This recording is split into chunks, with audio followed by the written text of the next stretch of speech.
আজকে আমি আপনাদের দেখাবো কিভাবে আপনারা আপনাদের রকেট অ্যাকাউন্ট আপডেট করবেন। আপনারা যারা রকেট অ্যাকাউন্ট ব্যবহার করেন তাদের সবাইকে এই আপডেটটি করতে হবে। মূলত এখানে আপনি আপনার প্রোফাইল আপডেট করবেন। আপনার প্রোফাইল বা অ্যাকাউন্টের তথ্যগুলো পুনরায় নতুন করে দিয়ে সাবমিট করলে আপনার অ্যাকাউন্টে আপডেট করে দেওয়া হবে। এই আপডেটটি যে কোনো সময় আসতে পারে। বিশেষ করে আপনি যখন প্রথম রকেট অ্যাকাউন্টটি অ্যাপে লগ ইন করবেন তখন আপনার প্রোফাইলটি আপডেট করতে বলা হয়। তাহলে চলুন দেখে আসি কিভাবে রকেট অ্যাকাউন্ট প্রোফাইল আপডেট করবেন। এই জন্য আপনার প্রয়োজন হবে আপনার যেই এনআইডি কার্ড দিয়ে আপনি রকেট অ্যাকাউন্টটি খুলেছিলেন, আপনার ওই এনআইডি কার্ডটি আপনার প্রয়োজন হবে এবং এটা কিন্তু আপনার প্রিন্ট করা থাকতে হবে। আপনি প্রিন্ট করে মানে আপনার যে এনআইডি কার্ডটা আছে ওই এনআইডি কার্ডটা আপনার হাতে থাকতে হবে। তারপর আপনি এনআইডি কার্ডের ছবি দিয়ে আপনি এটা আপডেট করবেন। আপডেট ইউর প্রোফাইলে আপনি ক্লিক করবেন। এটাতে ক্লিক করার পর আপনাকে একটু ওয়েট করতে হবে। এখানে কিছু টার্ম এন্ড কন্ডিশন আসবে, এগুলো আপনি পড়ে নেবেন। পড়ে নেওয়ার পর আপনি কি করবেন, আই এগ্রিতে ক্লিক করবেন। আই এগ্রিতে ক্লিক করলে একটু ওয়েট করবেন। আপনি ওয়েট করলেই দেখতে পাবেন যে আপনাকে আরেকটি ওয়েবসাইটে নেওয়া হয়েছে। ওখানে আপনাকে আপনার যে আইডি কার্ড আছে ওই আইডি কার্ডটা ছবি তুলতে হবে। তো দেখতেই পাচ্ছেন এখন আমাদের ফ্রন্ট সাইড যেটা আছে, সামনের সাইড যেটা আছে ওটা ছবি তুলতে হবে। তারপর ব্যাক সাইডটা ছবি তুলতে হবে। তো আমরা যে আইডি কার্ডটা আছে ওই আইডি কার্ডটা আমরা নিয়ে নিব। নিয়ে নেওয়ার পর আমরা প্রথমে ফ্রন্ট সাইডে ক্লিক করে উপরে যে ছবিটা আছে ওই ছবিটা আমরা তুলে নিব। ছবিটা ভালো করে ফোকাস করে তুলে নেওয়ার পর হাত সহ তুলে নিব। তুলে নেওয়ার পর আমরা এটাকে ক্রপ করব। তো ছবিটা তোলা হয়ে গেল। হওয়ার পর আমি এটা এখানে রাইট দিয়ে দিব। রাইট দিয়ে দেওয়ার পর তো আমরা এখানে যে ছবিটা দেখতে পাচ্ছেন এই ছবিটা কিন্তু আমরা ক্রপ করব। তো ছবিটা ক্রপ করার জন্য আমাদেরকে এখানে সঠিক যে চিহ্নটা আছে এটাতে ক্লিক করব। তারপর আমাদের যেই লেখার অংশটা আছে ওটা আমরা রাখবো এবং বাকি যে অংশটা আছে ওটা ফেলে দেব।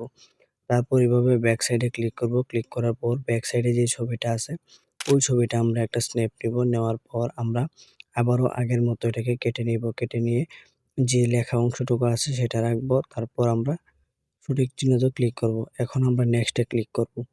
নেক্সটে ক্লিক করার পর একটু ওয়েট করতে হবে। এখান থেকে আপনার যেই আইডি কার্ডের যে বিবরণীটা আছে ওটা কিন্তু আপনার বসানো থাকবে। আপনি এখান থেকে চাইলে পরিবর্তনও করে নিতে পারবেন আপনার যে ডিস্ট্রিক্ট এরিয়া আছে ওটা।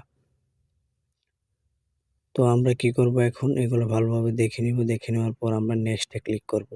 তো আমরা যেহেতু সিলেক্ট এরিয়াতে ক্লিক করি নাই, মানে আমাদের যে এরিয়াটা আছে ওটা সিলেক্ট করি নাই, তাই এটা হচ্ছে না। তো আমি আমার যে এরিয়া আছে ওটা আমি চেঞ্জ করে নিচ্ছি। আমি এখান থেকে যে আমার যে এরিয়াটা আছে নেত্রকোনা, আমি ওই নেত্রকোনা দিয়ে দিব।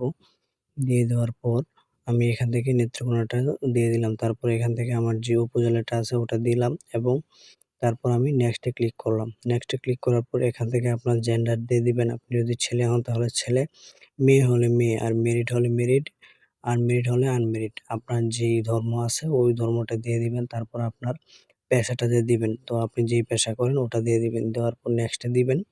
দিলেই কিন্তু আপনার যে ছবি আছে আপনাকে একটা ছবি তুলতে হবে। তো এটা কিন্তু আপনার উপস্থিত থেকেই ছবিটা তুলতে হবে, তাছাড়া কিন্তু হবে না। তো ছবি তোলার কিছু নিয়ম আছে। ওটা হচ্ছে আপনার ফেসটা যেটা আছে ওটা কিন্তু আপনার একদম একটা গোল বৃত্ত আসবে, ওটার মাঝখানে আপনাকে নিয়ে ফেসটা একদম শো করতে হবে। শো করার পর আপনাকে এই ছবিটা তুলতে হবে। তো দেখুন আমরা কি করতেছি। একটা গোল বৃত্ত আসবে, ওটার মাঝখানে আপনার একটু চেহারাটা হাসুন। নিতে হবে, তাহলে চোখের কিন্তু পলক হবে ফেলুন। এবং আপনাকে বলা হবে যে আপনার ফেসটা কোন ধরনের চোখের পলক স্টাইলে ফেলুন। রাখবেন সেটা আপনাকে বলা চোখের হবে। পলক ফেলুন। তো আপনাকে যদি বলে যে চোখের পাতি ফেলুন তাহলে চোখের চোখের পলক পাতি ফেলুন। ফেলবেন, তাহলেই হবে। তো দেখতেই পাচ্ছেন এটা কিন্তু হয়ে গেছে। এখন আমরা এটা দেখার পর আমরা কনফার্ম এ ক্লিক করব। কনফার্ম এ ক্লিক করলে কিন্তু আমাদের যেই আপডেটটা আছে মানে প্রোফাইল আপডেট ওটা কিন্তু হয়ে যাবে। তো এখানে ছবি তোলার অনেক সমস্যা হয়। বিভিন্ন সময় ছবি উঠতে চায় না। তো সেক্ষেত্রে আমি আপনাকে বলব যে আপনি আপনার যে ছবিটা তুলবেন ওটা একদম কাছ থেকে নিয়ে তুলবেন। তাহলেই কিন্তু হয়ে যাবে। মানে আপনার যে ফেসটা আছে ওটা একদম গোল বৃত্তর মাঝখানে রাখবেন। তো দেখতেই পাচ্ছেন আমার যেই প্রোফাইল আপডেটটা ছিল ওটা কিন্তু হয়ে গেছে এবং আপনারা দেখতেই পাচ্ছেন এখানে সাকসেসফুল দেখাচ্ছে। এখন একটু অপেক্ষা করব। অপেক্ষা করলেই আমাকে একটা মেসেজ দিয়ে কনফার্ম করা হবে যে আমাদের যেই অ্যাকাউন্টটা আমরা আপডেট করেছি ওটা কিন্তু সাকসেসফুল হয়ে গেছে। তো দেখতেই পাচ্ছেন এখান থেকে কিন্তু আমাদের মেসেজ চলে আসছে। এখানে দেখানো হচ্ছে your KYC profile has been uploaded successfully, অর্থাৎ আমরা যে আমাদের প্রোফাইল আপডেটটা পাঠিয়েছিলাম ওটা কিন্তু আমাদের সাকসেসফুল হয়ে গেছে। তো দেখতেই পাচ্ছেন এখন কিন্তু আমাদের এখানে আর ওই চিহ্নটা আসছে না যে ইউর প্রোফাইল আপডেট নাও, এই যে লেখাটা ছিল এটা কিন্তু চলে গিয়েছে। তো এইভাবেই কিন্তু আপনারা খুব সহজেই ঘরে বসেই আপনারা এটা করতে পারবেন। কোথাও যেতে হবে না, শুধু আপনার প্রসেসগুলো ফলো করতে হবে, তাহলেই হয়ে যাবে। ভিডিওটি যদি ভালো লাগে তাহলে অবশ্যই ভিডিওতে একটি লাইক দিয়ে দিবেন। এরকম ভিডিও পেতে চাইলে আমার চ্যানেলটি অবশ্যই সাবস্ক্রাইব করে দিবেন। দেখা হচ্ছে পরবর্তী কোনো নতুন ভিডিওতে। সবাই ভালো থাকবেন, সুস্থ থাকবেন। আল্লাহ হাফেজ।